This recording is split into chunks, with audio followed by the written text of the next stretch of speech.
हरे कृष्णा। जगत गुरु शिल प्रभुपाद महाराज की जय। परम पूज्य लोकनाथ स्वामी महाराज की जय। निताई गौर प्रेमानंदे हरि हरि बोल।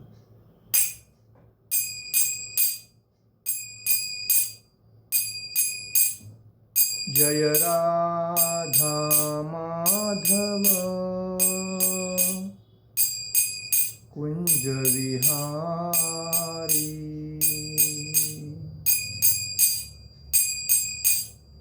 जय राधा माधव कुंज विहारी।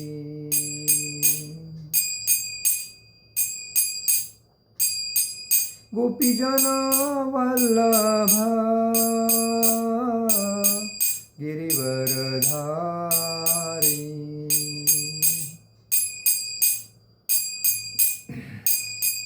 गोपीजन वल्लभ गिरिवरधारी।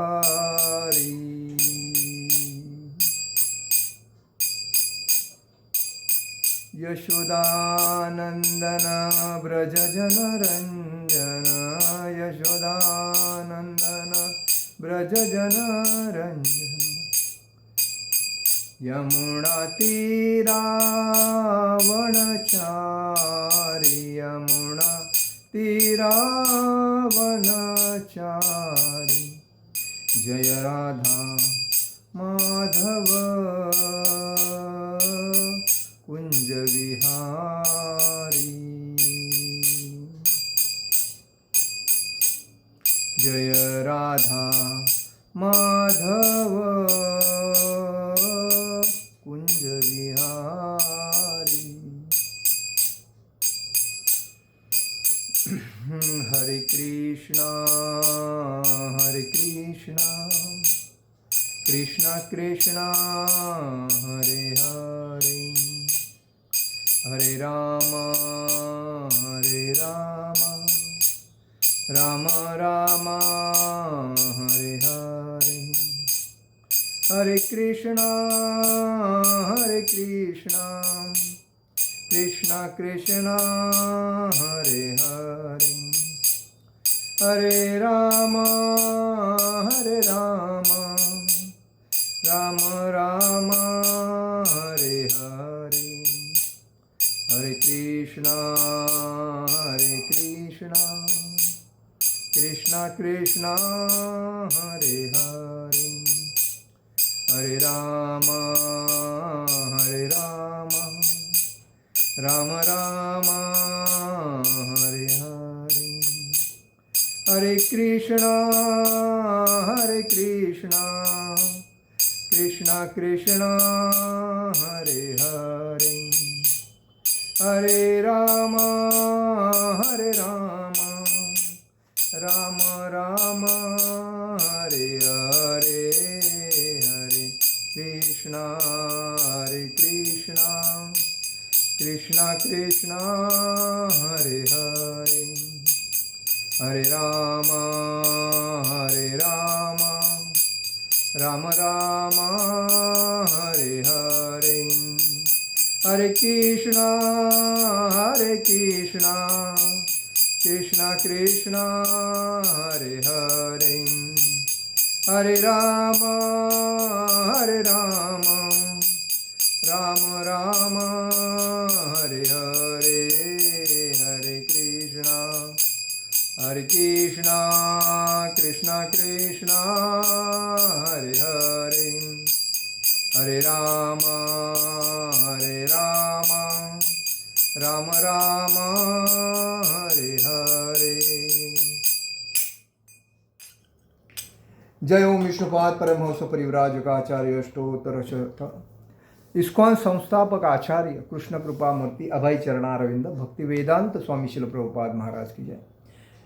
नित्य लीला प्रविष्ट जय ओम विष्णुपाद परमहंस परिव्राजकाचार्य अष्टोत्तर शतशिल भक्ति सिद्धांत सरस्वती ठाकुर शिल प्रभुपाद महाराज की जय।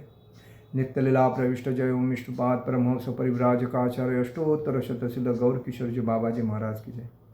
नित्य लीला प्रविष्ट जय ओम विष्णुपाद परमहंस परिव्राजकाचार्य अष्टोत्तर शत शिल भक्ति विनोद ठाकुर शिल प्रभुपाद महाराज की जय। नित्यलीला प्रविष्ट जय ओम विष्णुपाद परमहंस परिव्राजकाचार्य अष्टोत्तर शतशिला जगन्नाथ जी बाबा जी महाराज श्रील प्रभुपाद महाराज की जय। नित्यलीला प्रविष्ट जय ओम विष्णुपाद परमहंस परिव्राजकाचार्य अष्टोत्तर शत शिल रूप सनातन भट्ट रघुनाथ श्री जीव गोपाल भट्टदास रघुनाथ चट गोस्वामी शिल प्रभुपाद महाराज की जय। अनंत कोटि वैष्णव वृंद की जय। नामाचार्य श्री हरिदास ठाकुर की जय। प्रेम से कहो श्री कृष्ण चैतन्य प्रभु नित्यानंद श्री अद्वैत गदाधर शिवासादि गौर भक्त वृंद की जय। श्री श्री राधा कृष्ण गोप गोपीनाथ श्याम कुंड राधा कुंडगिरी गोवर्धन की जय। मथुरा वृंदावन धाम की जय। मायापुर नवदीप धाम की जय। द्वारका धाम की जय। जगन्नाथपुरी धाम की जय। अयोध्या धाम की जय। बद्रीनाथ धाम की जय।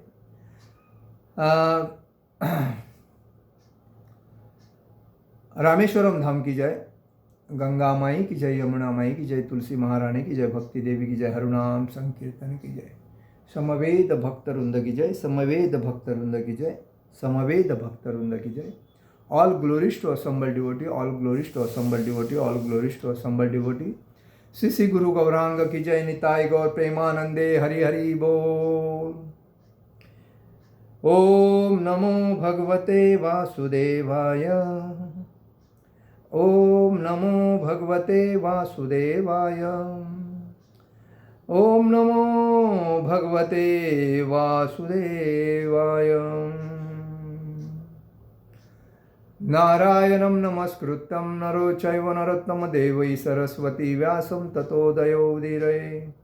नष्टप्रायेषु भद्रेषु नित्यं भागवत सेवया भगवती उत्तमश्लोके भक्ति भवती नैष्टिकी। कृष्णाय वासुदेवाय देवकी नंदनाय च नंदगोपकुमाराय गोविंदाय नमो नमः। आप सभी का आज के लेक्चर में भगवद गीता के 4वें अध्याय के 40वें श्लोक में आपका हार्दिक स्वागत। शुरुआत करते हैं।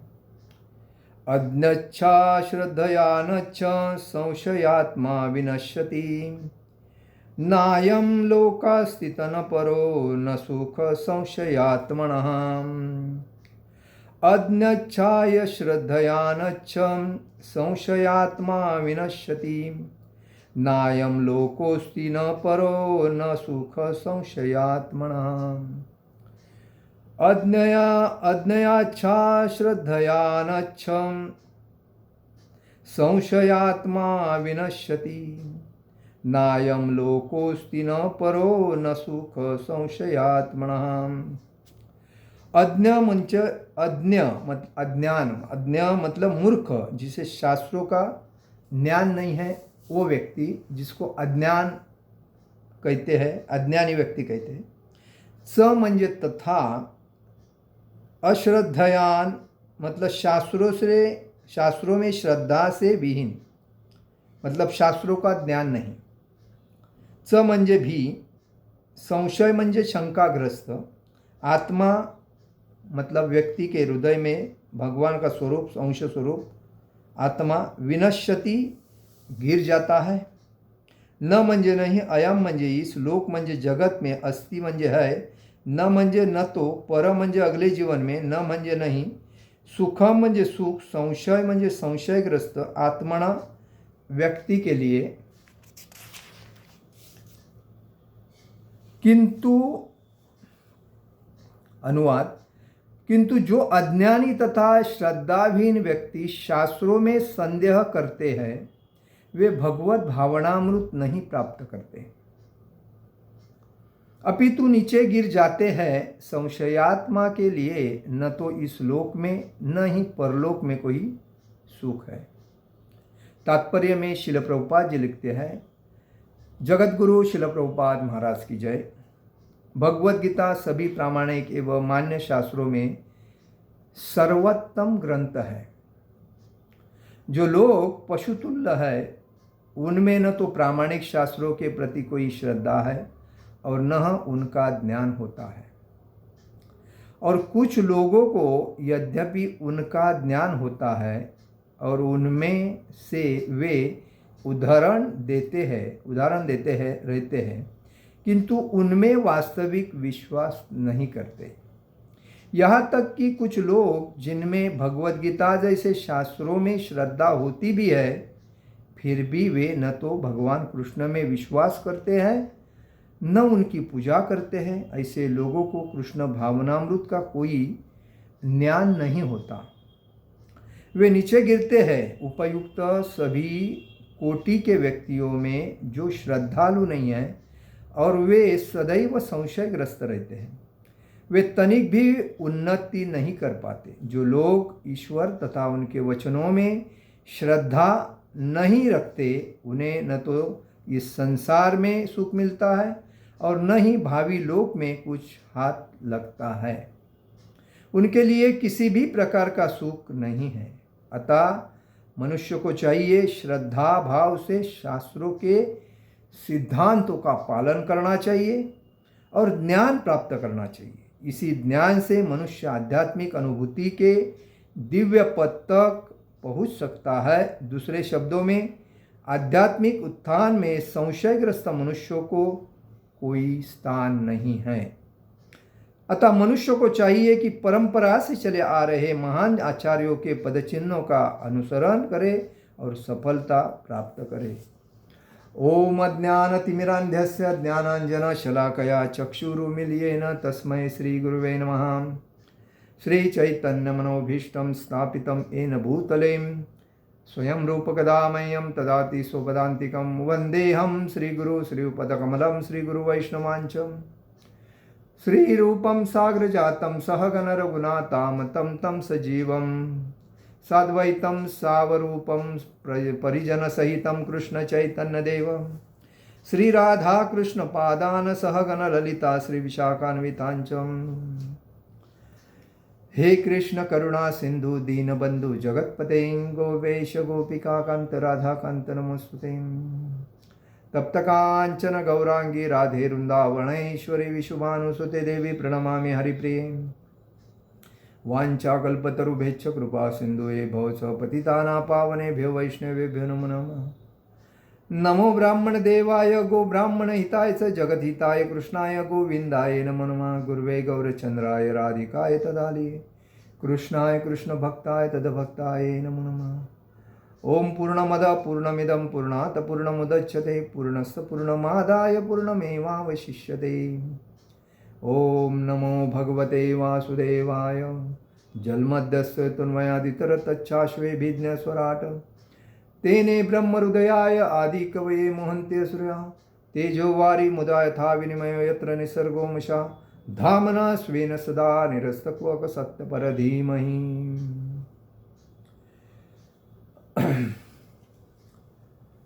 नमो विष्णुपादाय कृष्णप्रेष्ठाय भूतले श्रीमते भक्तिवेदांत स्वामिनिति नामिने। नमस्ते सारस्वते देवे गौरवाणी प्रचारिणे निर्विशेष शून्यवादी पाश्चात्य देश तारणे। जय श्री कृष्ण चैतन्य प्रभु नित्यानंद श्री अद्वैत गदाधर शिवासादि गौर भक्तवृंद। हरे कृष्ण कृष्ण कृष्ण हरे हरे, हरे राम राम राम हरे हरे। हरे कृष्णा। आज के श्लोक में संशय जब व्यक्ति के मन में रहता है तो वो आदमी कभी ना भक्ति कर सकता है ना अपने जीवन में सक्सेस प्राप्त कर सकता है। संशय यही राक्षस है अपने शरीर में। शरीर में राक्षस 6 प्रकार के हैं। लोभ, क्रोध, मोह, अहंकार, ईर्ष्या, संशय। ये जो राक्षस है ये हमें कभी भी जीवन जीने में तकलीफ देते हैं। हम बोलते हैं उसने मुझे ऐसा किया, लेकिन ये हम नहीं सोचते हैं कि मेरा मन जो है, मन के अंदर जो राक्षस 6 जो है वो मुझे प्रवृत्त करते हैं, क्योंकि वो करने के लिए, और उसके आहारी मैं जाके उसमें फंस जाता हूँ। तो इसमें बताया है कि अज्ञच्छाश्रद्धयानच्छ संशयात्मान विनश्यति न्यायम लोकोस्ति न परो न सुख संशयात्मनः। क्या बताया है कि संशयग्रस्त जो अज्ञान है, अज्ञान मतलब जिसको आध्यात्मिक ज्ञान नहीं, जनरल नॉलेज नहीं, दूसरे ने कहा मैंने सुना और मैंने किया, खुद के दिमाग में कोई ज्ञान नहीं, मतलब वो उसको जानवर बोलते हैं, जानवर जैसा। जानवर को क्या है, बुद्धि तो सबको है, जानवर को भी बुद्धि है, इंसान को भी बुद्धि है, सबको है, लेकिन मनुष्य ने भगवान ने मनुष्य क्यों बनाया? तो मनुष्य एक ऐसा टैलेंटेड व्यक्ति है जिसमें विवेक यूज करके वो हर चीज कार्य सक्सेस कर सकता है। प्राणी नहीं कर सकता है, जानवर नहीं कर सकता है, पशु पक्षी पेड़ पौधे 84 लक्ष योनि में 4 लाख योनि मनुष्य के हैं। तो 4 लाख योनि में अलग अलग प्रकार के मनुष्य हैं।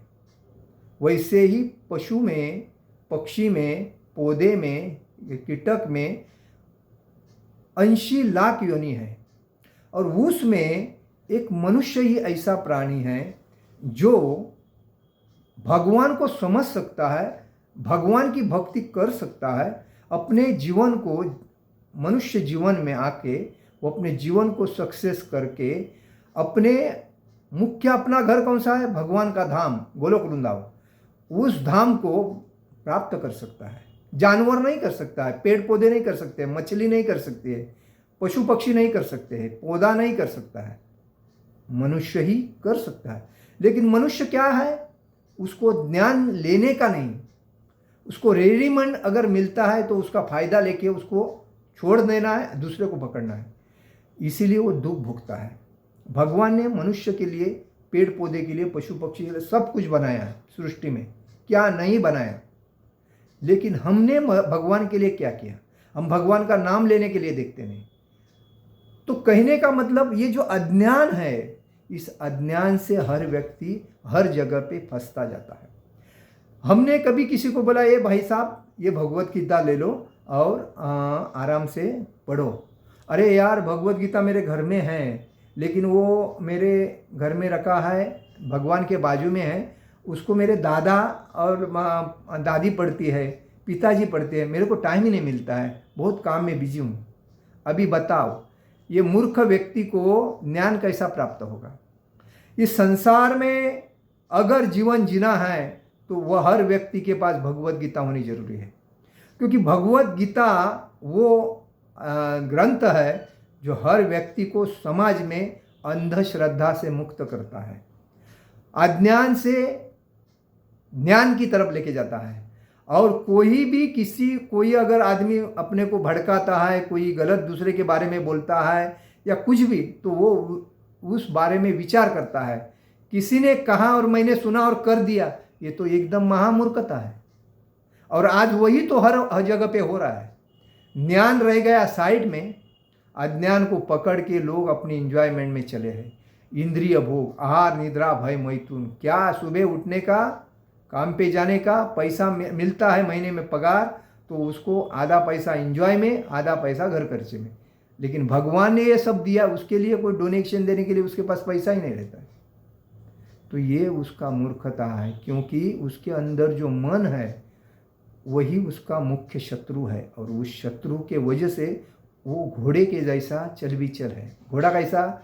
जब तक उसके नज़र में ये कवर नहीं लगाता है तब तक वो सीधा नहीं चलता है। वो तो इधर देखेगा, उधर देखेगा, घोड़ी दिखेगा तो भाग जाएगा, वो मालिक किधर गया और क्या किधर गया। इसीलिए हर मालिक घोड़े को कवर लगाता है, क्योंकि घोड़ा सीधा देख के चले, ना इधर देखे ना उधर देखे। और वैसा ही इंसान की हालत है आज, उसकी घोड़े के जैसी हालत है, और घोड़े के जैसा, गधे के जैसा मेहनत करता है, और घोड़े के जैसा इंद्रिय तृप्ति करने को लालायित है। आज देखिए हर जगह पे इंद्रिय तृप्ति की है। फिल्म सिटी में जाओ, फिल्म लाइन में जाओ, पहला इंद्रिय वो कॉम्प्रोमाइज। राजकारण में जाओ, पहला इंद्रिय कॉम्प्रोमाइज। कोई कॉलेज यूनिवर्सिटी में जाओ, वही मेडिकल कॉलेज में, कोई भी जाओ, आज हर जगह का इंटरनेट के माध्यम से आंखों के सामने आता है। इंद्रिय तृप्ति जो है वो हर आदमी का मुख्य उद्देश्य बनी है। मैं इसको यूज किया, इसमें मजा नहीं, उसको यूज करूं तो मजा है। अब एक आदमी 100 200 व्यक्ति के स्त्रियों के साथ भोग करने के बाद भी उसकी इंद्रिय तृप्ति नहीं होती है। बताइए, तो कौन सी जगह है जो उसको सुख देगी? क्योंकि उसकी इंद्रिया उसके ताबे में नहीं। उसका जो मन है वो उसका शत्रु है, और उस शत्रु मन के वजह से वो अपने को कंट्रोल नहीं करता है। उसका मन क्या बोलता है? अरे ये बराबर नहीं, वो सही है, वो नहीं बराबर नहीं, वो सही है, उसमें तेजस्विता है, उसमें सुंदरता है।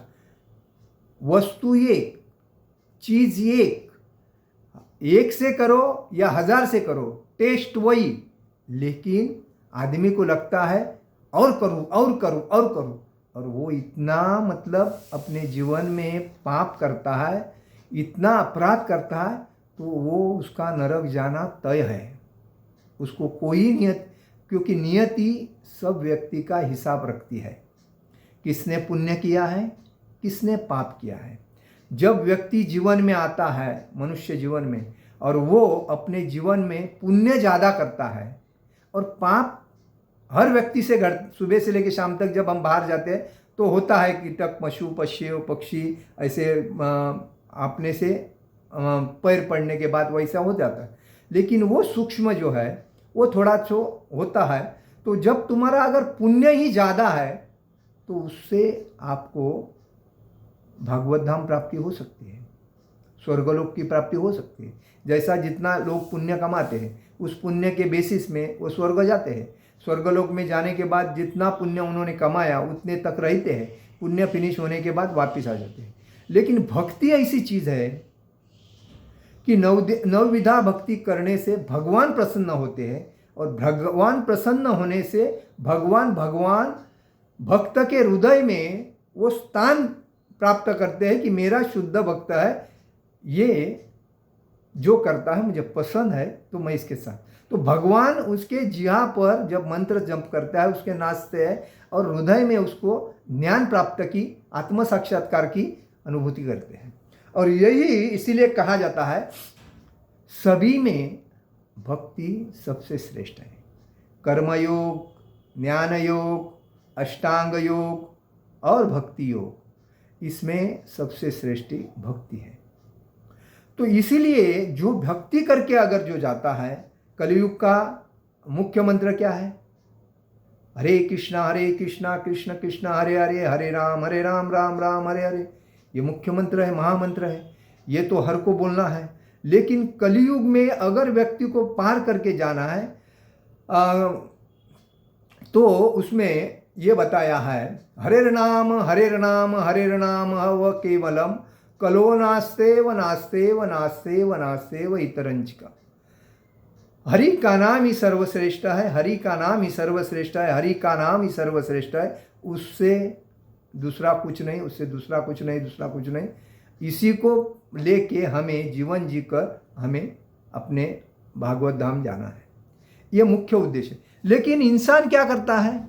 अपने जो 6 राक्षस है उसी के आहारी जाता है। लोभ, जैसा लोभ, हर चीज़ मुझे चाहिए, हर चीज़ मुझे मिलना चाहिए, हर चीज़ मेरे व्यक्ति को मिलना चाहिए, ये जो लोभ है, कितना मिलने के बाद भी आदमी का मन तृप्त नहीं होता है। यही उसके जीवन का नरक में जाने का रास्ता बनता है।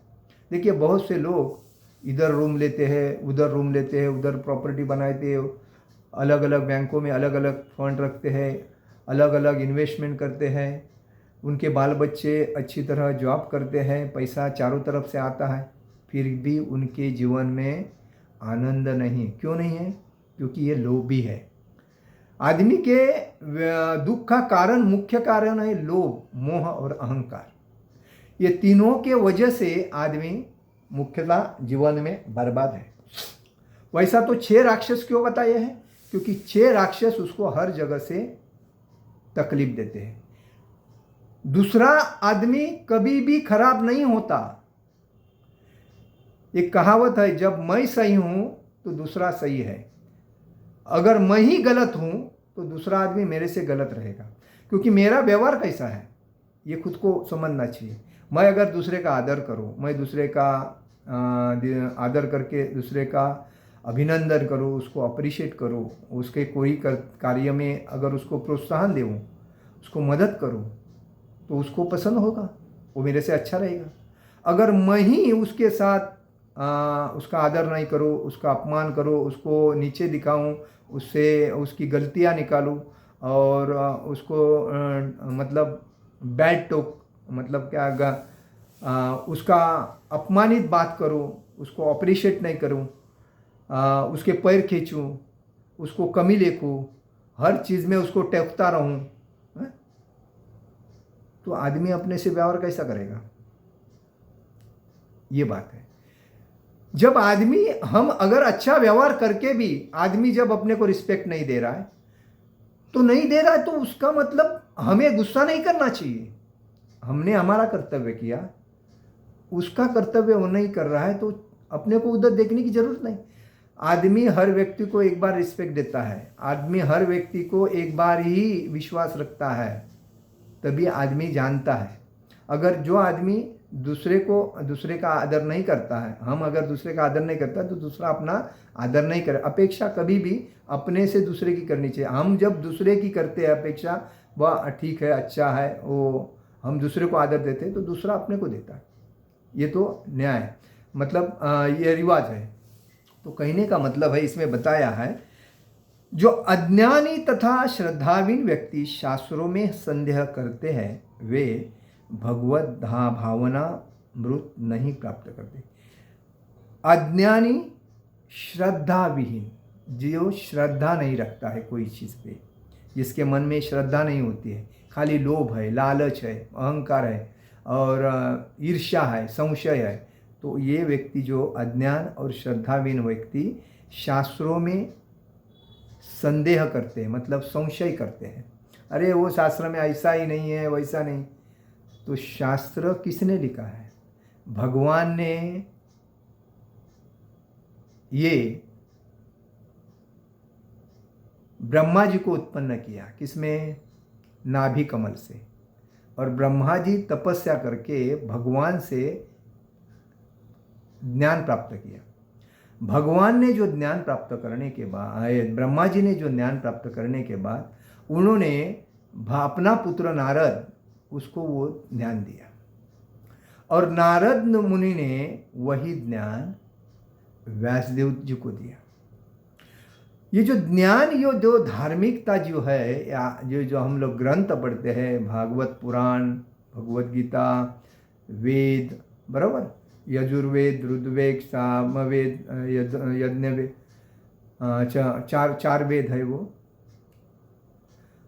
ये सब का मूल जो मुख्य है ग्रंथ, वो भगवत गीता है। सबसे ज्ञान प्राप्त भगवान ने जैसा जैसा कहा, जो भी है, प्रभुपाद ने यथारूप लिखा है भगवत गीता में। तो जिसको अगर हम बराबर नहीं पढ़ेंगे, अपने जीवन का मुख्य उद्देश्य नहीं समझेंगे, तो हमें ज्ञान कहाँ से प्राप्त होगा? शास्त्र आज का नहीं है, शास्त्र तो करोड़ों सालों पहले का है। जो भगवान जब सूर्यदेव को ज्ञान दिया था, सूर्यदेव विवासुन से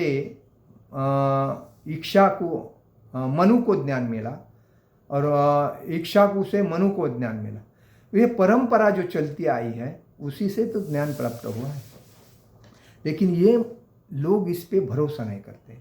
लोग ये कैसे, आजकल लोग जैसा जैसा अपने मन से जो लिखते हैं, उसके ऊपर ध्यान देते हैं, पढ़ते हैं, और उसको आजमा के उसको ही मतलब आध्यात्मिक ज्ञान समझ के उसको यूज़ करते हैं। आज समाज में अंधश्रद्धा क्यों फैल रही है? क्योंकि लोग ग्रंथ पढ़ते नहीं। ग्रंथ में जो ज्ञान है वो आत्मसात करते नहीं। और जो ब्राह्मण का जो काम था आध्यात्मिक ज्ञान घर घर पहुंचाना, तो अपने देश के ऊपर दूसरे देशों के राज्य करने के वजह से वो लुप्त हो गया। और उसी के वजह से ब्राह्मण लोग अपना कार्य छोड़ के नौकरी के पीछे लगे, बिजनेस के पीछे लगे। तो ब्राह्मणों ने क्षत्रियों का काम किया, वैश्यों का काम किया, शूद्रों का काम किया, और उस वजह से जो आध्यात्मिक ज्ञान देना चाहिए वो नहीं। दूसरी बात, नालंदा यूनिवर्सिटी जो थी, उसको अंग्रेज़ों ने जला डाला, मुग़लों ने जला डाला।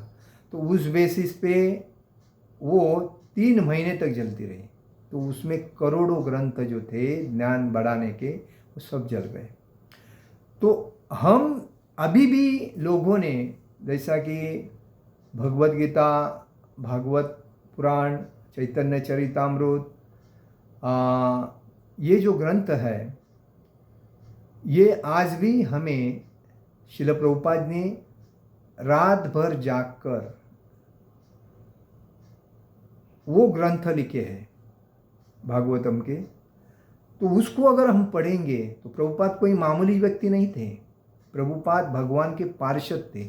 भगवान ने 70वें साल के बाद उनको ये बुद्धि दी कि आप भक्ति का प्रचार करो, और उस बेसिस पे उन्होंने सब जितने ग्रंथ थे हर जगह पे जाके उसको पढ़कर उसमें जो मुख्य क्या है उसको अपने ग्रंथों में उतारा और उसको लोगों के सामने प्रस्तुत किया। आज उसी के बेसिस पे पूरी दुनिया में इस्कॉन संस्था के माध्यम से श्रीमद् भागवत स्कंद, चैतन्य चरितामृत स्कंद, भगवत गीता, ये ग्रंथ, ये सब वितरण होके लोग ज्ञानी बन के आज भक्ति में आ रहे हैं।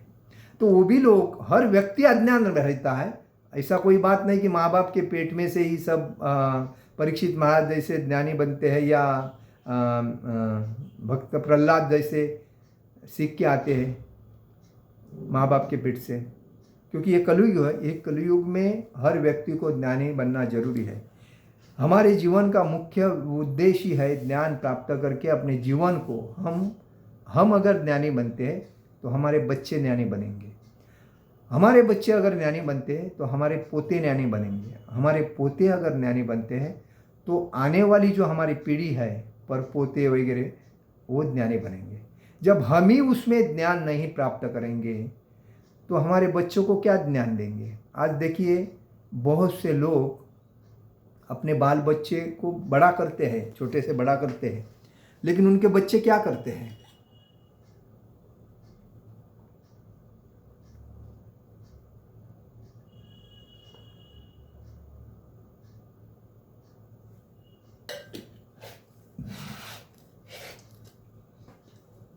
लेकिन उनके बच्चे क्या करते हैं? उनके बच्चे पान भी, गुटखा, तंबाकू, ड्रग, मावा, बियर, शराब, जुआ खेलते रहते हैं। और कोई छोटा मोटा काम करते हैं, जो रोज़गार अपने को मिलता है उसमें उसका आधा खर्चा तो बाहर उनका खर्चा बन जाता है। लेकिन अपने पगार जो पैसा कमाते उसमें से आधा खर्चा फालतू खाने के लिए पैसा वेस्टेज करते हैं। पान खाना, तंबाकू खाना, बीड़ी सिगारेट पीना, मावा खाना, जुआ खेलना, शराब पीना, परस्त्री संभोग करना, ये जो चीज़ है ये सब नरक में जाने के रास्ते हैं। मांस खाना, ये सब नरक में लेके जाने के रास्ते। और इसी में आज लोगों का 65% खर्च होता है, क्योंकि इसमें ये नरक जाने का जो रास्ता है उसमें ही उनको आनंद प्राप्त होता है। रिक्शा वाले को देखो, गुटखा खाता रहेगा। कोई कार का ड्राइवर देखो, बीड़ी सिगारेट तंबाकू गुटखा खाता रहेगा। पॉलिटिकल में जाओगे तो उनके जो कार्य करते हैं, बीड़ी सिगरेट तंबाकू, जुआ, शराब, परस्त्री संभोग, ये तो करते रहेंगे, क्योंकि उनको जो पैसा कौन देता है? उनका जो मंत्री रहता है या आमदार रहता है या खासदार रहता है, वो उनको खर्चा के लिए देता है। तो उनको खाली पड़े रहो और एंजॉय करते रहो, मेरा जब काम आएगा बोलूँगा तुमको करना है, ऐसे बना के रखते हैं। तो इस वजह से समाज सुधरेगा? समाज तो बिगड़ेगा ही। हम लोग राजकीय लोगों को क्यों चुन के देते हैं? क्योंकि वो एक अच्छा प्रतिष्ठित व्यक्ति हो, जिसको ज्ञान हो, ऐसे लोगों को हमको चुन के देना चाहिए। जब उसका रिकॉर्ड खराब है, गुंड है, उसने मर्डर किया है, उसने चोरी किया है, लूटा है इतने करोड़, और उसके ऊपर इतने केसेस है और उसने इतने बलात्कार किए हैं, ऐसे लोगों को हम अगर नेता बनाते हैं तो हमारा समाज कैसा ऊपर आएगा। अभी वो चोर ही अगर पद के ऊपर बैठा है तो आगे वो क्या करेगा? वो अपना ही घर भरेगा, समाज को कुछ नहीं देगा। समाज के मुंह पे ऐसा कुत्ते को जैसा रोटी डालते हैं ना टुकड़ा, वैसा करके वो अपना उनको चुप करेगा, क्योंकि उसके दलाल बैठे हैं ना, दलाल जो अंदर रहते हैं वो दलाल वही कार्य करने के लिए रखे हैं। आज हर पॉलिटिक्स पार्टी में दलाल लोग को ज़्यादा है, वैसे ही दलाल अधिकारी लोगों के पास है। जो सरकारी अधिकारी है, जो कार्य करते हैं, उनके पास जो दलाल रहते हैं वो एक ही एक पार्टी को लेके आने का कार्य करते हैं, उसमें से इसका भी कमीशन उसका भी कमीशन। तो समाज कैसा मजबूत और स्ट्रांग और होशियार और ज्ञानी बनेगा? तो कारण तो हम हैं, क्योंकि अधिकारी एक नॉलेजेबल पारदर्शक होना चाहिए, उसका नार्को टैक्स होना जरूरी है। दूसरी बात, जो मंत्री रहता है या आमदार रहता है या खासदार रहता है, उसका भी नार्को टेस्ट होना जरूरी है। नार्को टेस्ट करने के बाद ही उसको पद के ऊपर देना है, अदरवाइज उसको देना नहीं चाहिए। ऐसा अगर होता है तो उसका शुद्धिकरण कितना, उसने क्या क्या किया, वो सब आएगा उसके सामने। लेकिन हम कहाँ करते हैं? हम किसी ने हमको अगर ये फैसिलिटी दे दी तो हम बोलते अरे कितना अच्छा है, उसने हमारे लिए ये किया, उसने हमारे लिए वो फैसिलिटी दिया, तो उसको वो देव मानुष है, उसका चरण छूना चाहिए। अरे लेकिन उसने कितने स्त्रियों को खराब किया है, बर्बाद किया है, कितने लोगों से पैसा लुटा है, कितने लोगों को शूट किया है, मारा है, कितने लोगों की मर्डर किया है, इसके बारे में हम कुछ जानते नहीं। मालूम होने के बाद भी हम उसके पास जाते हैं और मदद मांगते हैं, तो हम कितने मूर्ख हैं, ये खुद को समझना चाहिए। तो ये अज्ञान जो है, इस अज्ञान के वजह से ही समाज अज्ञान के और गड्ढे में जाता है। और इसीलिए बोलते हैं, भगवत गीता बोलती है, ये अज्ञान से जब आदमी ज्ञानी होता है, देखो जो ज्ञानी व्यक्ति होता है ना, वो कभी भी मंत्रियों के साथ या अधिकारियों के साथ या किसी व्यक्ति के साथ फोटो खींचने के लिए नहीं जाता है। वो अपनी पद प्रतिष्ठा और प्रसिद्धि के ना पीछे नहीं लगता है। उसका एक ही कार्य है, मैं भगवान का दास हूँ, भगवान और मेरे में जो संबंध है वही मेरे लिए खास है। बाकी जो भी व्यक्ति मेरे लिए ये पैसे वाला है, उद्योगपति है, बड़ा अधिकारी है, मेरे लिए कुछ मायने नहीं रखता है। जो शुद्ध होता है उसके नज़र में यही विचार रहते हैं।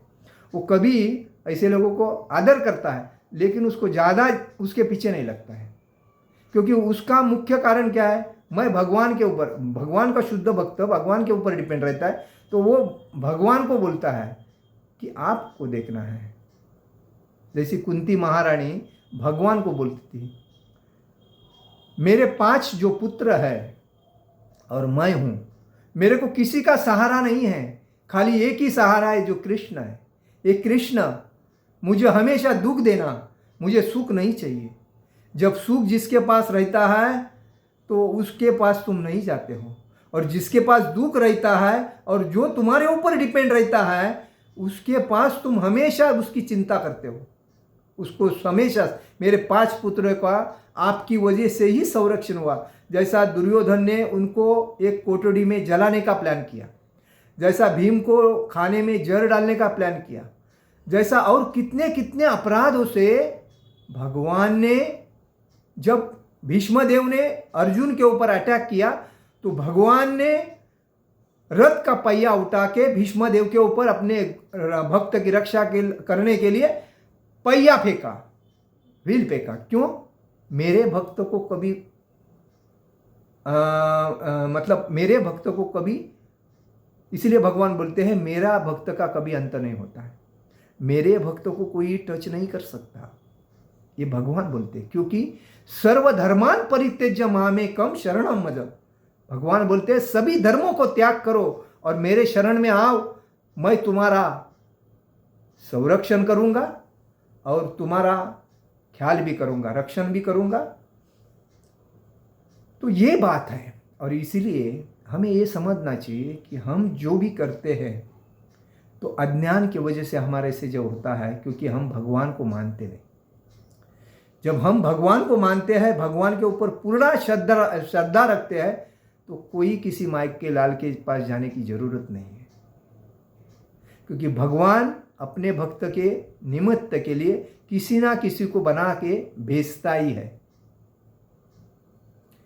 जिसको जिसको अनुभव आता है वो तो साक्षात भगवान भेजते हैं, उसके बाद उसको मालूम पड़ता है। मैंने कभी सोचा नहीं था, ये मेरे जीवन में आया, लेकिन मैं भक्ति में तल्लीन हूँ। ये नहीं कि भक्ति में आके बिजनेस करूँ, भक्ति में आके नौकरी करूँ, भक्ति में आके लोगों को चीटिंग करूँ।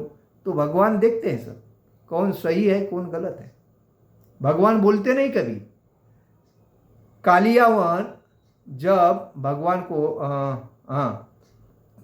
एक राजा था कालियावन, उसने भगवान को बहुत तकलीफ दिया था, लेकिन भगवान क्या किए, रणछोड़ बन के उधर से युद्ध से भागे और एक गुम्फा में गए।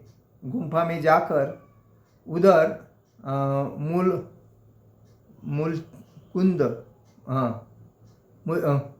मुचल कुंद ऐसा कुछ नाम है, वो राजा सोया था। वो देवता के युद्ध में देवताओं को उसने बहुत मदद किया था, लेकिन उसको कितने सालों से वो सोया नहीं था, इसीलिए सोया था, मुचकंद राजा। तो जब उसने भगवान गए उधर, भगवान जाने के बाद काले यवन उनके पीछे चल रहा था उनको पकड़ने के लिए। तो भगवान जाके उधर चुप गए। चुपने के बाद इस काली यवन को क्या लगा, ये भगवान ही सोया है। उसने उसके ऊपर लात मारी। वो कितने सालों से सोया नहीं था, तो उसके आँख एकदम लाल थी, आग के जैसी लाल थी। और जब उसके ऊपर लात मारा उसने, सो देखा उसने उठ के, और उसने आँख से जब उसको काली यवन को देखा तो उधर ही काली यवन भस्म हो गया। भगवान तो साइड में जाके खड़े रहे। तो भगवान कभी बोलते नहीं, जो करना है वो ऑटोमेटिक बराबर करेंगे, वो अरेंजमेंट करते हैं। तो उसके ऊपर वो शुद्ध जो भक्त होता है वो पूरा डिपेंड रहने के बाद वो समझता है, क्योंकि भगवान उसके हृदय में उसको आइडिया देते हैं। तो ये बात है। तो इसीलिए श्रद्धा जो हमें रखनी है वो मजबूत रखनी चाहिए, चल भी चल नहीं। भगवान प्रत्येक भक्त की परीक्षा क्यों लेते हैं, क्योंकि कोई भी व्यक्ति आज आएगा भक्ति में, कल उसको मैं फायदा देगा, परसों निकल जाएगा।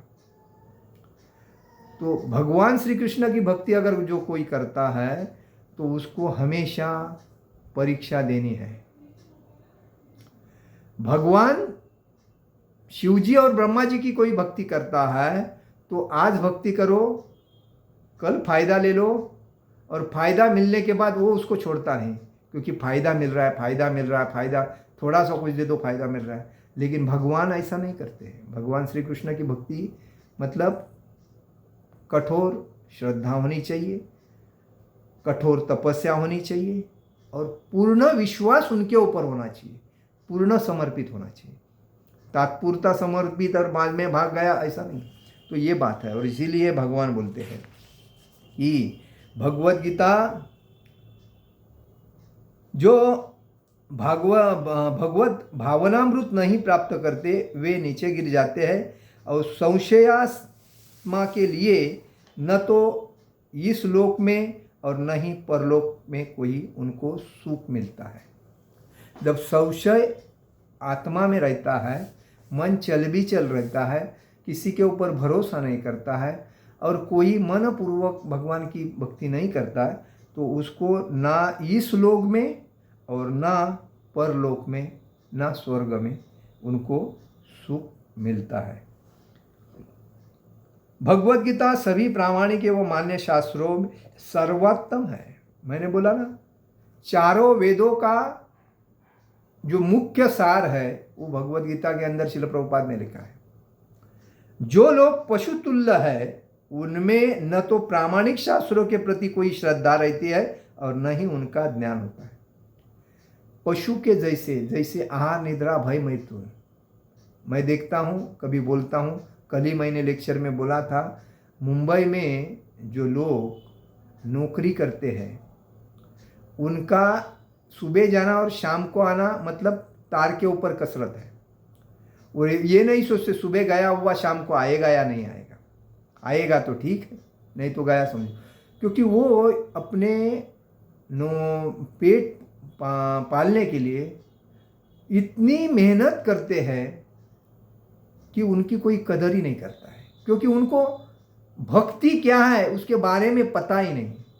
वो जानवर गधा कैसा अपने मालिक, कुछ मुझे मालिक से कुछ फ़ायदा मिलेगा, गवत मिलेगा और बाद में गधी मिलेगी, मालिक खुश रहेगा, तो क्या क्या करता चिल्लाता है, तो मालिक तरसता उसको मारता है। तो वैसी हालत उन लोगों की है जो नौकरी करते हैं, उनकी हालत है। क्योंकि वो आहार खाने के लिए कमा रहे, निद्रा सोने के लिए जाते हैं। कोई पकड़ेगा, कोई मरेगा, कोई मारेगा, कोई केस डालेगा, उसके लिए भय है। और शाम को आने के बाद मैथुन में उनको आनंद आता है। ऐसा नहीं, मैथुन करना चाहिए, मैथुन जीवन का। अभी देखो हर महाराज, बाबा रामदेव वगैरह जैसे जो गुरु लोग हैं, वो सब वो एक लिंग टाइट करने का कैसा उसके ऊपर एडवर्टाइज देते हैं। सबको अभी शुरू कर दिया, जितने भी संत थे प्रसिद्ध, उनको ऐसे में एडवर्टाइज में लगा दिया। क्योंकि जब भोग करोगे तो आनंद आएगा, शरीर मजबूत रहेगा। अरे भोग जितना करेंगे उतनी ना भक्ति से दूर रहेंगे। क्योंकि भोग उसके लिए करना है जो पुत्र प्राप्ति के लिए करना है, पुत्री प्राप्ति के लिए करना है, और उन्हीं को प्राप्ति होने के बाद उनको भगवान श्री कृष्ण के चरण में समर्पित करना है, उसके लिए भोग किया जाता है। ये शास्त्र में उल्लेख है। इंजॉयमेंट करने के लिए, जीवन का आनंद करने के लिए पत्नी के साथ भी भोग पुत्र प्राप्ति के लिए करना योग्य है। अगर पुत्र प्राप्ति नहीं करता है और खाली भोग करता है तो वो अपने जीवन में अपराध और पाप ही जमा कर रहा है। ये शास्त्र कह रहा है। और ये महाराज लोग सब एडवर्टाइज कर रहे हैं, इतना टाइट हो रहा है, उतना टाइट हो रहा है, इतना 4 बार कर रहा है, 5 बार कर रहा है। क्या क्या फैला रहे हो? भक्ति के बारे में शिक्षा दे दो लोगों को। भक्ति में कैसे लोग आएंगे और अपने जीवन को सार्थक करेंगे उसकी चर्चा करो, उसके बारे में ज्ञान दे दो, तो ये लोग ज्ञानी बनेंगे ना। ज्ञान बनने के लिए भोग करने से ज्ञान थोड़ा बनता है। भोग करने से आदमी लालायित हो जाता है, उसको इसमें आनंद नहीं आता, उसके पास जाता है, उसमें आनंद नहीं आता, उसके पास जाता है। तो वो जिसने मेडिसिन निकाला उसका धंधा करने का ये काम है। ये तो तुम लोग धंधे वाले को सपोर्ट कर रहे हैं, भगवान के भक्ति की दर कर रहे हो। भक्ति का प्रचार होना ज़्यादा चाहिए। समाज में अज्ञानता को दूर करना है तो भक्ति का प्रचार, भक्ति से मुक्ति प्राप्त हो जाएगी। भोग करने से मुक्ति नहीं हुए, वो तो पुनर्जन्म जन्म पुनर्जन्म मरण में जाएगा ही। तो ऐसा नहीं करना चाहिए, ये मेरा एक सलाह है। तो मुझे कहने का मतलब है कि हर व्यक्ति को ज्ञानी बनना चाहिए। जैसा सूर्य अंधेर को फिनिश करके प्रकाश उजाला करता है, वैसा ही हमारा जो भक्तिमय ज्ञान है, श्रील प्रभुपाद ने लोगों को ज्ञानी बनाया। तो श्रील प्रभुपाद जी ने विदेश में जाके जो भोगी बने थे लोग, उनका क्या काम था? ड्रग्स लेना, शराब पीना, जुआ खेलना, स्त्री भोग करना और इंजॉयमेंट करके बड़े बड़े बाल रख के इंजॉयमेंट करना, यही उनका काम था। उनका जीवन नश्वर हो गया था, उनको कोई पूछता नहीं था। लेकिन जो तरुण लड़के थे 18, 20, 22 साल के, प्रभुपाद के कहने को मान लिए और वो भी ड्रग्स के आहारी गए थे, उन्होंने प्रभुपाद की बात मान के भोग को अलिप्त कर दिया। महीने में एक बार ठीक है, महीने में 2 महीने में एक बार ठीक है, ऐसा करके प्रभुपाद ने कहा तुम्हारी पत्नी के साथ तुम भोग कर सकते हो, लेकिन पुत्र प्राप्ति के लिए अगर आप बोलते हो पुत्र प्राप्ति नहीं है तो महीने में एक आधा बार ठीक है, लेकिन डेली करना तो तकलीफ है। आपको, आपके शरीर को तकलीफ है, आपकी भक्ति में तकलीफ है और आपके फ्यूचर में भी तकलीफ है। तो ऐसा नहीं होना चाहिए। तो इसलिए इसने कहा है हमें समाज को ज्ञानी बनाना है। हमें समाज को संपूर्ण वैष्णव स्थापित करना चाहिए। वैष्णव और ब्राह्मण ये भगवान के मुख्य ये है। जैसा कि समाज में ब्राह्मण भगवान का सर है, क्षत्रिय भगवान के बाह्य है, वैश्य भगवान का पेट है और शूद्र भगवान के चरण है। तो हमें ज्ञान प्राप्ति देना चाहिए वैष्णव को, ब्राह्मणों को। समाज को वैष्णव कैसे बनेंगे, अपने इंद्रियों को कंट्रोल करके भक्ति में कैसे आएंगे, भगवान के रूप गुण लीला में कैसे तल्लीन होंगे, अपने जीवन को सार्थक करके पुनर्स जन्म पुनर्स मरण इस चक्कर से छूट के भागवत धाम कैसे जाएंगे, वो काम करना है हमें। इंद्रिय तृप्ति तो उन्होंने पहले ही जन्म में किए थे, 84 लाख योनि घूमने के बाद ही तो मनुष्य जीवन में आए हैं। तो इंद्रिय तृप्ति क्या कम किया है? और यही जीवन थोड़ा है उनको इंद्रिय तृप्ति के लिए। अगर भक्ति में सक्सेस नहीं भी होते हैं तो कोई ही ब्राह्मण के घर में जीवन मिलेगा उनको, लेकिन वापिस तो नरक में तो जाना नहीं पड़ेगा। नहीं तो क्या, ये भोग करते करते तो नरक में ही जाने वाले हैं। तो इसीलिए श्रील प्रभुपाद ने कृष्ण भक्ति का प्रचार करके लोगों को भक्त बनाया। आज करोड़ों लोग सनातन वर्णाश्रम धर्म का आचरण करके अपने पुत्र पुत्री प्राप्त करने के बाद उनको वैष्णव कैसा बने उसके ऊपर ध्यान देते हैं। लेकिन मूर्ख लोग अभी भी उसी के पीछे लगते हैं, भोग के पीछे। तो ये अज्ञानता है। उनमें से न तो प्रामाणिक शास्त्रों के प्रति कोई श्रद्धा है और न उनका ज्ञान होता है। कुछ लोगों को यद्यपि उनका ज्ञान होता है और उनमें से वे उदाहरण देते रहते हैं, किंतु उनमें वास्तविक विश्वास नहीं करते। कोई कोई शास्त्रों पे विश्वास रखता है, कोई कोई शास्त्रों में विश्वास ही नहीं रखता है। उसको लगता है शास्त्र क्या बोलता है, अरे वो गलत है, ये गलत है, वो गलत।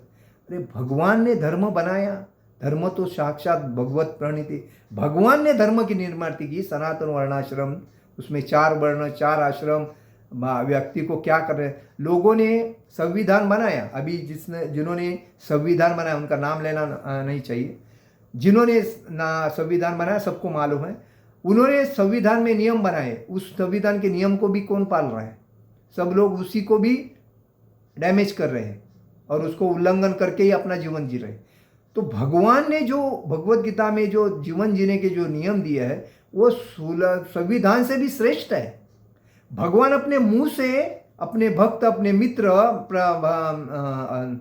अर्जुन को कहा जो कि संसार में इसका उपयोग हो, और इसीलिए ये मुख्य बात है। इसीलिए जो व्यक्ति बचपन में भगवत गीता अपने बच्चों को सिखाता है उसको आगे जाके संविधान के ऊपर डिपेंड रहने की कोई ज़रूरत नहीं, और समाज में डरने की कोई ज़रूरत नहीं, और किसी के हारी जाने की कोई ज़रूरत नहीं। वो मजबूती से भगवान के ऊपर भरोसा करके, भगवान के ऊपर पूर्ण श्रद्धा रख के अपने जीवन को बिंदास जिएगा। ये भगवत गीता बोलती है। और इसीलिए प्रत्येक व्यक्ति के जीवन में भगवत गीता का स्थान 1 नंबर पे है। यहां तक कि कुछ लोग जिनमें भगवत गीता जैसे शास्त्रों में श्रद्धा होती भी है, फिर भी वे न तो भगवान कृष्ण के में विश्वास करते हैं और न ही उनकी पूजा करते हैं। हकीकत है, भगवत गीता इतना श्रेष्ठ ग्रंथ है, वो हर व्यक्ति को पढ़ना चाहिए। नहीं समझेगा चलेगा, पढ़ो, 1000 बार पढ़ो, टाइम किधर वेस्ट, तुम्हारा व्यर्थ टाइम नहीं जा रहा है। जितना तुम भक्ति करोगे वही तुम्हारे लाइफ का टाइम मूल्यवान होता है, और जो भक्ति के बिना तुम जीवन जीवोगे वो तुम्हारे जीवन में अंधकार का टाइम है, अपराध का टाइम है, नरक में जाने का टाइम है। लिख के रखो। और इसीलिए वो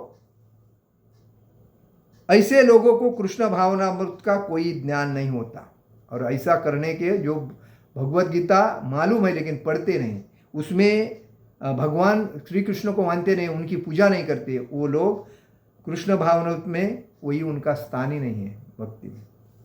बाद में वापिस धोखा खाते हैं। भले पैसा कोई बड़ी बात नहीं है, पैसा बहुत लोगों के पास है, लेकिन जो भक्ति के लिए पैसा देते वो मूल्यवान है। जो वैष्णवों की सेवा करते हैं, ब्राह्मणों की सेवा करते हैं, भगवान के भक्तों की सेवा करते हैं, उसको जो दान देते हैं उनका वो पैसा योग्य जगह पे जाता है। बाकी तुम कार खरीदो, प्रॉपर्टी खरीदो, और कुछ साड़ी का कपड़ा खरीदो और कुछ कर, सब व्यर्थ है। पैसा कुछ काम का नहीं। मनुष्य के जीवन में खाली 4 चीज़ महत्व की है। एक अन्न, वस्त्र, निवारा और भक्ति, ये 4 ही चीज महत्व की है।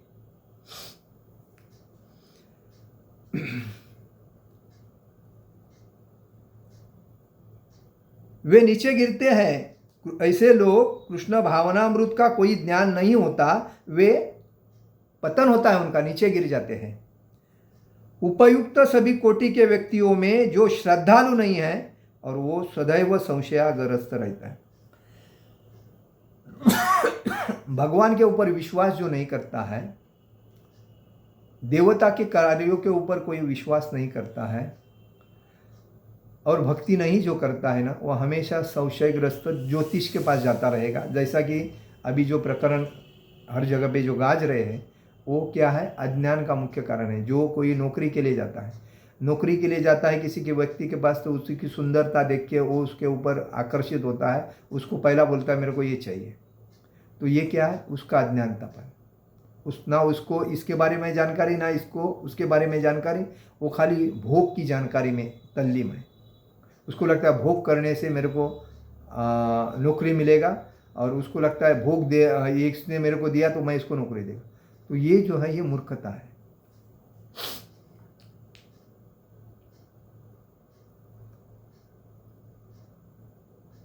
उपयुक्त सभी कोटि के व्यक्तियों में जो श्रद्धालु नहीं हैं और वो सदैव संशयग्रस्त रहते हैं, वे तनिक भी उन्नति नहीं कर पाते। संशयास्पद, लोभी, अहंकारी, मोह वाला और ईर्ष्या करने वाला, ये व्यक्ति समाज में कभी उन्नति नहीं करते।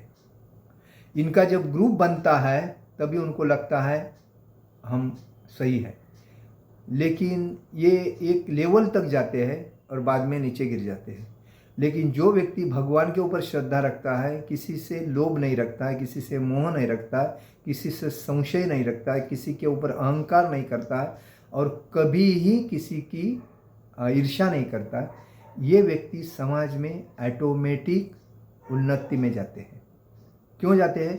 क्योंकि उनको उनके ऊपर पूरा भरोसा होता है। दूसरे से ज़्यादा बात करके क्या फ़ायदा है? दूसरे के बारे में बात करके क्या फ़ायदा है?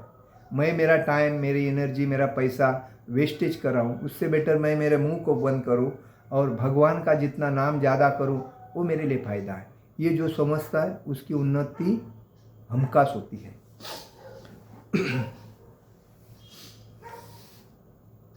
जो लोग ईश्वर तथा उनके वचनों में श्रद्धा नहीं रखते, उन्हें न तो इस संसार में और न ही भावी लोक में कुछ हाथ लगता है।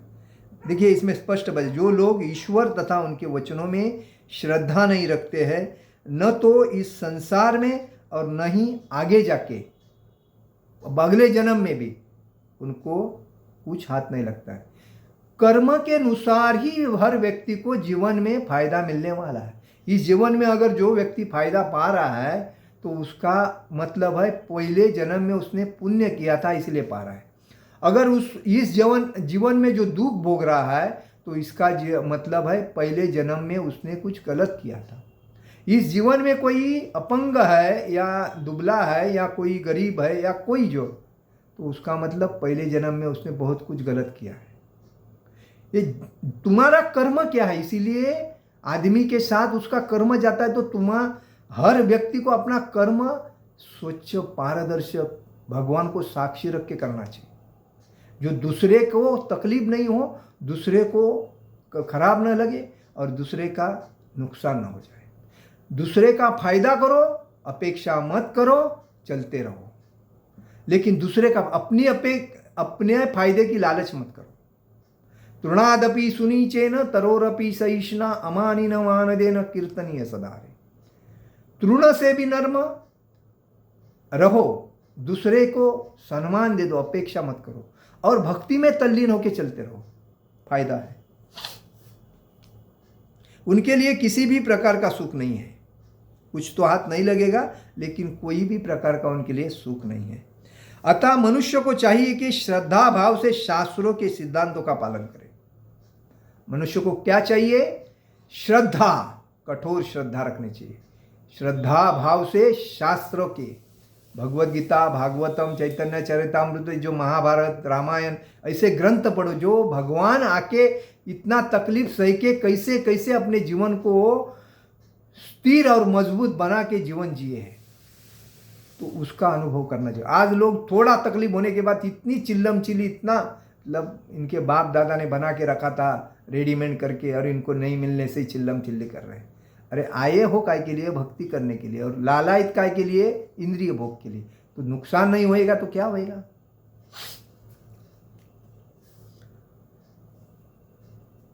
और ज्ञान प्राप्त करे, श्रद्धा भाव से शास्त्रों को, सिद्धांतों का पालन करे और ज्ञान प्राप्त करे। इसी ज्ञान से मनुष्य आध्यात्मिक अनुभूति के दिव्य पद तक पहुंच सकता है। दूसरे शब्दों में आध्यात्मिक उत्थान में संशयग्रस्त मनुष्यों को कोई स्थान नहीं मिलता।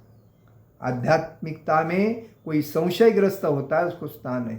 भगवान के ऊपर छोड़ दो, मन को शांति करो, भगवान के ऊपर विश्वास रखो, काम करो। संशयग्रस्त मनुष्य को कोई स्थान नहीं मिलता। अतः मनुष्य को चाहिए परंपरा से चले आ रहे महान आचार्यों के पदचिन्हों का अनुसरण करे और सफलता प्राप्त करे। इसीलिए हमारे जो आचार्य है मतलब अभी देखो, हमारे जो आचार्य ने हमें हमारे लिए सब कुछ दिया है ज्ञान। हम क्या करते हैं? उनके ग्रंथ पढ़ने चाहिए। उन्होंने जो अपने जीवन में जो जो कार्य किया उसको हमें आत्मसात करना चाहिए। जैसे श्रील प्रभुपाद जी ने अपने गुरु का आदेश मानकर विदेश में जाके भक्ति का प्रचार किया। नहीं तो विदेशी लोगों को भक्ति क्या थी मालूम नहीं था, और कोई इतना प्रचार नहीं करने वाला था।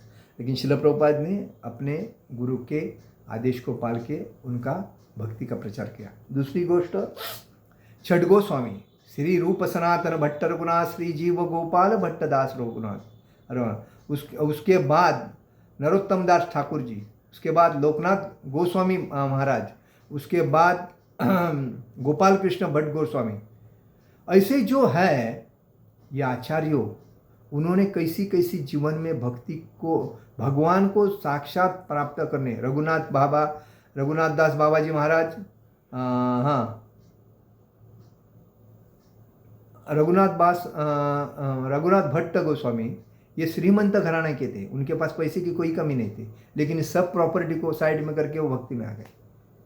रूप सनातन महाराज, उनके बाद वो मंत्री थे, उन्होंने मंत्री का पद त्याग करके उन्होंने जो उनके पास जो तभी का क्या बोलते उसको, नाने का मुद्रा जो थी, उन्होंने 4 तरफ में बांट दिए। पैसे की लालच नहीं रखी। उन्होंने सनातन महाराज के पास एक पारस था। पारस का मतलब क्या है? जो पारस लोखंड को लगाता है तो लोखंड सोना बन जाता है। तो उस पारस को उन्होंने कचरे में डाल के रखा था, और वो हरे कृष्ण महामंत्र जपते थे। जब उसके पास एक गरीब आया और उन्होंने कहा कि मुझे पैसे की ज़रूरत है, कुछ दे दो, तो बोला वो देख उधर कचरे में कुछ रखा है, उसको लेके जाके आपको जितना मांगता है उतना पैसा कराओ, सोना बनेगा, उसको बेचो और पैसा कमाओ। तो बोला आप क्यों नहीं यूज़ कर रहे? मेरे को उससे मतलब नहीं है, मेरे को पैसे से मतलब नहीं है, मेरे को भक्ति से मतलब है। तो भक्ति में क्या है? तो मेरे पास जो सबसे श्रेष्ठ है वही मैं यूज़ कर रहा हूँ। तो सबसे श्रेष्ठ क्या है? उसने पूछा। सबसे श्रेष्ठ ये है भगवान का नाम, हरे कृष्णा कृष्णा कृष्णा हरे हरे, हरे राम राम राम हरे। ये आपको लेके जाएगा पार करके, वो आपको पुनर्जन्म मरण में फंसाएगा, क्योंकि संपत्ति, लालच ये आपको वापिस 84 योनि में घुमाएंगे, ये आपको भगवान के धाम में लेके जाएगा। तो मेरे को यही दे दो। तो उसने पारस नहीं लेके जाके भगवान का नाम लेके गया। तो कहने का मतलब है हमें ऐसे आचार्यों का ध्यान आत्मसात करना है। कभी इंद्रिय भोग के पीछे, पैसे, प्रसिद्धि, पद, प्रतिष्ठा के पीछे नहीं लगना चाहिए। हमें भक्ति के प्रचार के पीछे लगना चाहिए, जो भगवान को आनंद आता है। मेरा भक्त जब प्रचार, नारद मुनि भगवान के भक्ति का प्रचार करने के लिए हर जगह पे जाते हैं। नारद मुनि सबके गुरु है, प्रहलाद महाराज के गुरु है, ध्रुव महाराज के गुरु है, अम्बरीश महाराज के गुरु है, सबके गुरु है। तो कहने का मतलब है हमें उन आचार्यों के पदचिन्हों पे चलना चाहिए, और तभी हमारे जीवन में सुख शांति नांती है, और हम मनुष्य जीवन त्याग कर अपने मुख्य जो घर है भागवत धाम, उधर जाके भगवान के सेवा में तल्लीन होते हैं। यही हमारे जीवन का मुख्य उद्देश्य है। हरे कृष्णा कृष्ण कृष्ण हरे हरे, हरे राम राम राम हरे हरे। जगत गुरु शिल प्रभुपाद महाराज की जय, परम पूज्य लोकनाथ स्वामी महाराज की जय, निताई गौर प्रेमानंदे हरि हरि बोल, भगवद गीता की जय, हरे कृष्ण महामंत्र की जय। हमारे वीडियोस आप लोग सभी को शेयर करते रहिए और हमारे चैनल को सब्सक्राइब किए और हमारे लेक्चर सुनते रहिए। हरे कृष्णा।